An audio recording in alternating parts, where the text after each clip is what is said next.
Hola, ¿qué tal? Mi nombre es Sofía Fanny Cruz Palillero. Me encuentro estudiando el tercer ciclo de la carrera de Medicina Integral y Salud Comunitaria en la Universidad para el Bienestar Benito Juárez García, sede Chaucingo. Ahora yo les vengo a hablar de las funciones secretorias del tubo digestivo, segunda parte. El contenido de los que les voy a hablar es la regulación de la secreción pancreática, estímulos básicos, fase de la secreción pancreática, secreción de la bilis por el hígado, anatomía fisiológica de la secreción biliar, funciones de las sales biliares en la digestión y absorción de grasas, secreción del intestino delgado, secreción del moco por las glándulas de Brunner en el duodeno, secreción de jugos digestivos intestinales por las criptas de Lieberkühn, regulación de la secreción del intestino delgado, estímulos locales y por último la secreción del moco en el intestino grueso. Como introducción tenemos que mi compañero Giovanni les va a hablar en el video anterior de las principales generalidades de la secreción del tubo digestivo, de las primeras, ya que yo les voy a hablar de las últimas, ya que el tema se dividió en dos. Así que comencemos. Prim Primero vamos a hablar sobre los estímulos básicos de la secreción pancreática. Existen estos estímulos para la secreción pancreática que son tres, que es la acetilcolina, que esta es liberada por las terminaciones nerviosas parasimpáticas del vago y por otros nervios colinérgicos del sistema nervioso entérico. El segundo estímulo es la colecistocinina, que se abrevia CCK, que más adelante vamos a hablar de ella, secretadas por la mucosa del duodeno y las primeras porciones del yeyuno, cuando los alimentos penetran en el intestino delgado. Las secretinas, por último, el tercer estímulo, es la secretina, secretada por la misma mucosa duodenal y yeyunal cuando llegan los alimentos muy ácidos al intestino delgado. Las dos primeras sustancias, acetilcolina y la CCK, estimulan a las células acinares y estas favorecen la producción de grandes cantidades de enzimas digestivas relativas escasas de agua. La secretina, por otro lado, es al contrario de estas dos, estimula fundamentalmente las secreciones de grandes cantidades de solución de bicarbonato sódico y apenas actúa sobre la producción enzimática. Ahora vamos a hablar de las fases de la secreción pancreática, que son tres. La primera fase se llama cefálica. Esta estimula la liberación de acetilcolina en las terminaciones nerviosas vagales del páncreas. Además, muy poca cantidad de secreción fluye fuera de los conductos pancreáticos hacia el intestino. Y a la vez, escasa cantidad de agua y electrolitos es secretados junto con las enzimas. Hay muy poco líquido. La segunda fase, que se llama gástrica, esta continúa la estimulación nerviosa de la secreción pancreática y la secreción pancreática que llega al duodeno sigue siendo escasa. Por último, tenemos la tercera fase, que esta es cuando el quimo penetra en el intestino delgado, la secreción pancreática se hace copiosa, sobre todo como respuesta a la hormona secretina. La colecistocinina o CCK induce un aumento más evidente de la secreción de enzimas. Cuando todos los estímulos de la secreción pancreática actúan al mismo tiempo, la secreción total es mucho mayor que la simple suma de las secreciones producidas por cada uno de ellos. Por tanto, se dice que los diversos estímulos se multiplican o potencian entre sí. En consecuencia, la secreción pancreática normalmente procede de los efectos combinados de varios estímulos básicos y no solo de uno.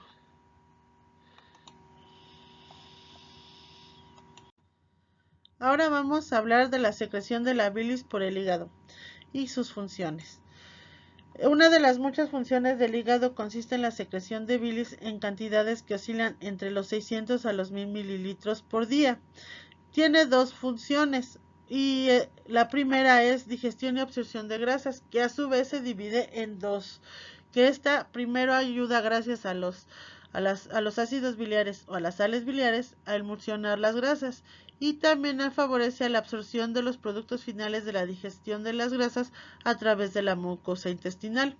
En segundo lugar, de otra función tenemos que la bilis sirve como medio para excreción de varios productos de desecho importantes procedentes de la sangre, como son las bilirubinas y el colesterol. Bueno, ahora vamos a hablar de la anatomía fisiológica de las secreciones biliares.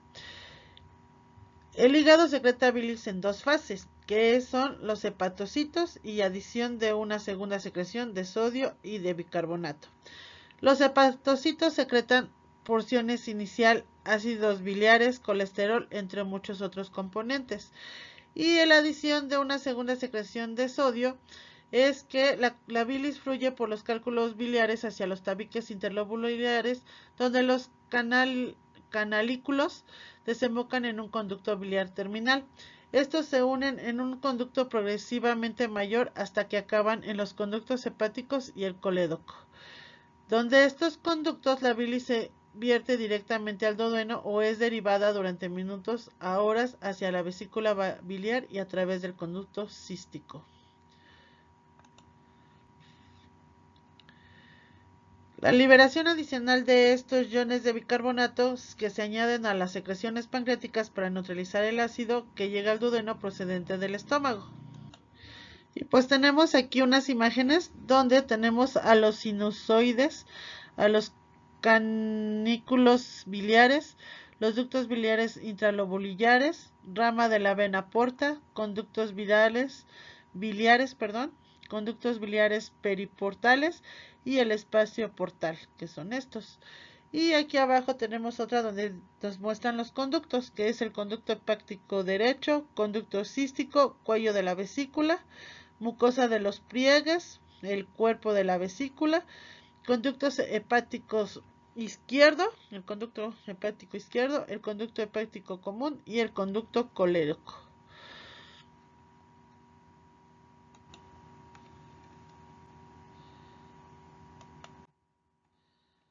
El almacenamiento y la concentración de la bilis en la vesícula biliar. Bueno, pues la cantidad de la bilis puede almacenarse en ella es de alrededor de 400 mililitros producida durante 12 horas, la cual la mucosa absorbe agua, sodio y cloro e incrementa la concentración de sales biliares, colesterol, lecitina y bilirrubina. Después, transporte activo del sodio a través del epitelio vascular, absorción secundaria del cloro y agua y otros componentes. La composición de la bilis. La composición de la bilis es de sales biliares que constituyen el 50% de que son el ácido cólico, el ácido desoxicólico, el ácido desoxicólico y el ácido litocólico. El 40% lo forman los fosfolípidos, que es la lecitina, que se encuentra a mayor concentración. El colesterol constituye el 4% y los pigmentos biliares, que es la bilirrubina en mayor concentración, es el 2%. También tiene en agua 1,92 gramos por decilitro, sales biliares 6 gramos por decilitro, bilirrubina de 0,3 gramos por decilitro, colesterol de 0,3 a 0,9 gramos sobre decilitro, ácidos grasos de 0,3 a 12 gramos decilitro, lecitina de 0,3 gramos decilitro. El sodio tiene 130 microequivalentes por litro, el potasio tiene 12 microequivalentes por litro, el calcio tiene 23 miliequivalentes por litro, el cloro tiene 25 miliequivalentes por litro y el bicarbonato de sodio son 10 microequivalentes por litro. Eso es lo que contiene la bilis.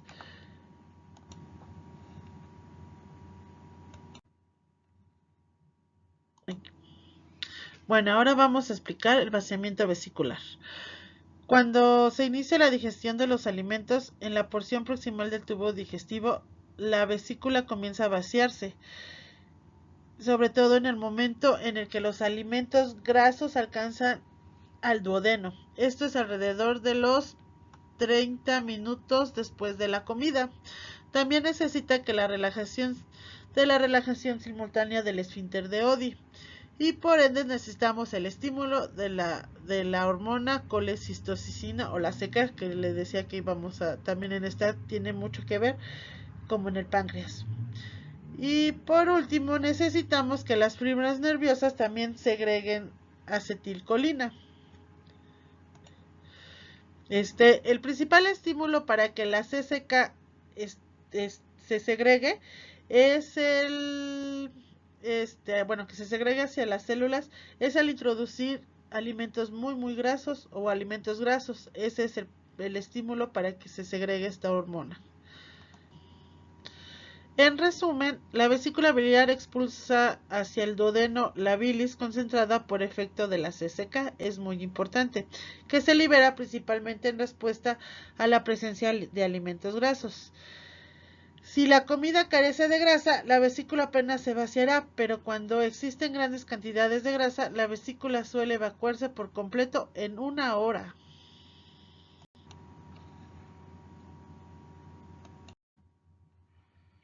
Aquí tenemos un ejemplo, bueno, es un dibujo donde tenemos que el alimento entra, el alimento graso pasa para el duodeno, segrega la CCK y aquí ya, tiene esta CCK ayuda a las contracciones de la pared y relaja el esfínter de Oddi, que está por acá, y eso hace que segregue la bilis. Y así es el vaciamiento de la bilis, de la vesícula biliar.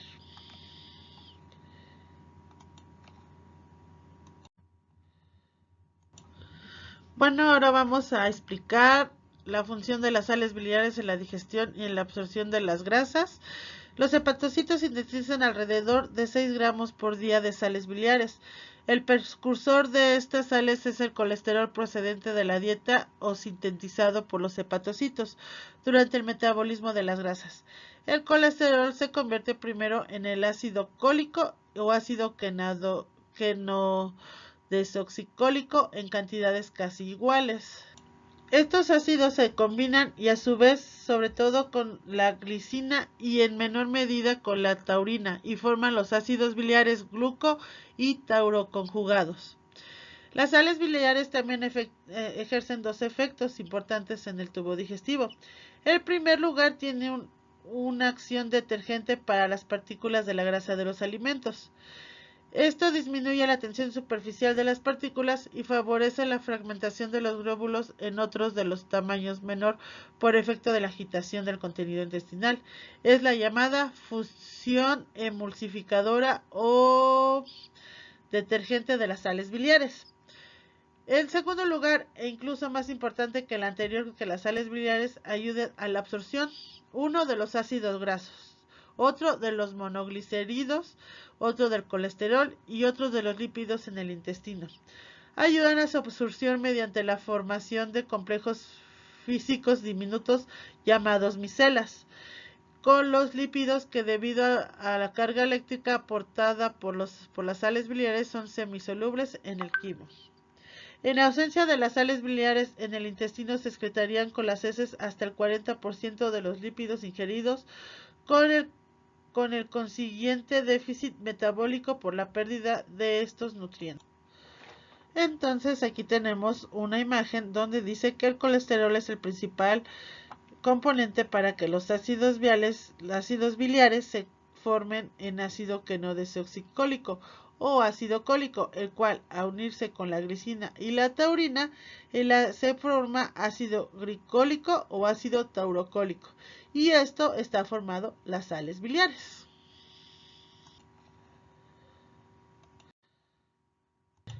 Como lo expliqué, las sales biliares ejercen dos efectos importantes, que es acción detergente para las partículas de la grasa y la absorción de los ácidos grasos, monoglicéridos, colesterol y otros lípidos en el intestino. La ausencia de sales biliares en el intestino se excretarían en las heces hasta el 40%, lo que expliqué anteriormente. Ahora vamos con la función enterohepática de las sales biliares. ¿Qué es esta función? Bueno, pues dice que aproximadamente el 94% de las sales biliares se reabsorben. Esto por medio de dos absorciones, que es la difusión y el transporte activo, el cual penetran en la sangre, porta y retornan al hígado. Así retornan 17 veces antes de que se eliminen. Es decir, salen de la vesícula hacia el intestino delgado. Este pasa por el ilion, y de ahí lo absorbe otra vez a la sangre y regresa al hígado. Y así 17 veces hasta que se pueda eliminar estas sales biliares. Y así va todo el ciclo. La secreción hepática del colesterol y formación de cálculos biliares. Las sales biliares se forman en los hepatocitos a partir del colesterol plasmático. El colesterol puede precipitar a la vesícula biliar formando los cálculos de colesterol. La cantidad de colesterol de la bilis depende de la cantidad de grasa ingerida, ya que los hepatocitos también sintetizan el colesterol. Y una de las principales causas de los cálculos es la absorción excesiva de agua de la bilis, absorción excesiva de los ácidos biliares de la bilis, demasiado colesterol en sangre e inflamación del epitelio. Y así son como se van formando estos cálculos biliares y así es como se ven en una vesícula biliar.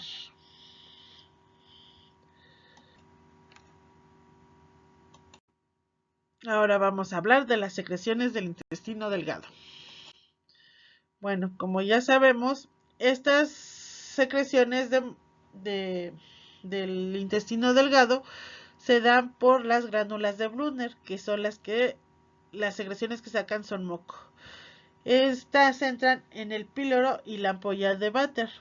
Secretan una gran cantidad de moco alcalino en respuesta de tres cosas: los estímulos táctiles o irritantes de la mucosa duodenal, la estimulación vagal que estimula la secreción gástrica al mismo tiempo, y por último, que no se puede haber, es la secreción de hormonas, que en especial la secretina. Este moco protege la pared duodenal frente a la digestión por el jugo gástrico muy ácido y contiene una gran cantidad de bicarbonato, y pues más que nada ayuda este moco o esta excreción de moco que tiene el intestino delgado es para ayudar a que no se le hagan escoriaciones por los jugos gástricos.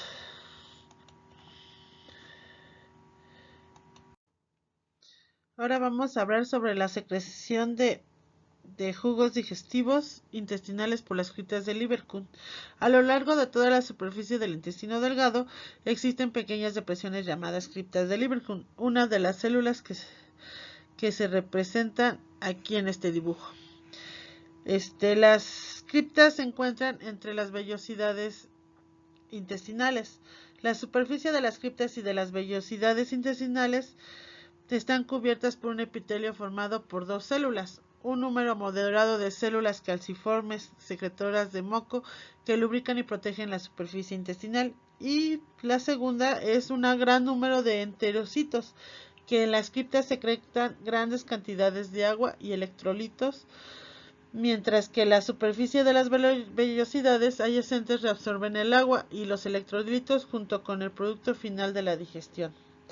Los enterocitos de las criptas producen una cantidad aproximada de 1800 mililitros por día de secreción intestinal, formada casi en su totalidad por el líquido extracelular puro con un pH ligeramente alcalino de la orden de 7.5 a 8.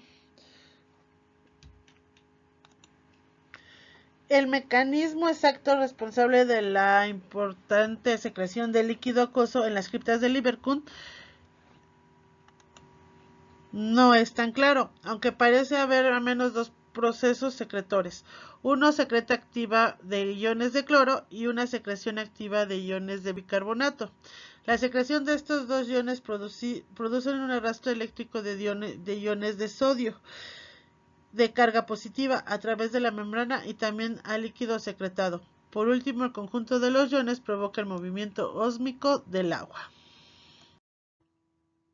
Ahora vamos a hablar de las enzimas digestivas, que son estas: las varias peptidasas porque estas son las que fraccionan a los pequeños péptidos en aminoácidos. Las disacaridasas, que son la sacarosa, la maltasa, la isomaltasa y la lactasa, que estas descomponen a los disacáridos en monosacáridos. Y por último tenemos a la lipasa intestinal, que estas encienden las grasas neutras en glicerol y ácidos grasos. El ciclo vital de cada célula del epitelio intestinal es de 1 a 5 días. Ahora vamos con las secreciones del intestino grueso. Las secreciones de moco del intestino grueso, también como el intestino delgado, solo produce moco. La mucosa del intestino grueso, como la del delgado, tienen muchas criptas Lieberkühn, pero carecen de vellosidades. Predominan las células mucosas o calciformes. La secreción principal es de moco, que contiene cantidades moderadas del ion bicarbonato. Esto quiere decir que, al igual que el intestino delgado, también tiene estas células, bueno, estas criptas de Lieberkühn, pero no tiene vellosidades no tiene tantas vellosidades como el intestino delgado. Las funciones de este moco sirven para proteger la pared de escoriaciones, proporcionan un medio adherente que mantiene unida la materia fecal, protege a la alcalinidad pH, que es de 8, protege a la pared intestinal y protege a la pared intestinal de una gran actividad bacteriana. Aquí vemos que no tiene tantas vellosidades como el intestino delgado, que es donde absorbe más. En este casi no hay absorción. Y pues esto sería todo. Muchas gracias por escucharme. Ojalá me hayan entendido. Y pues gracias. Mi nombre es Sofía Fanny Cruz Palillero y nos vemos para la próxima. Gracias.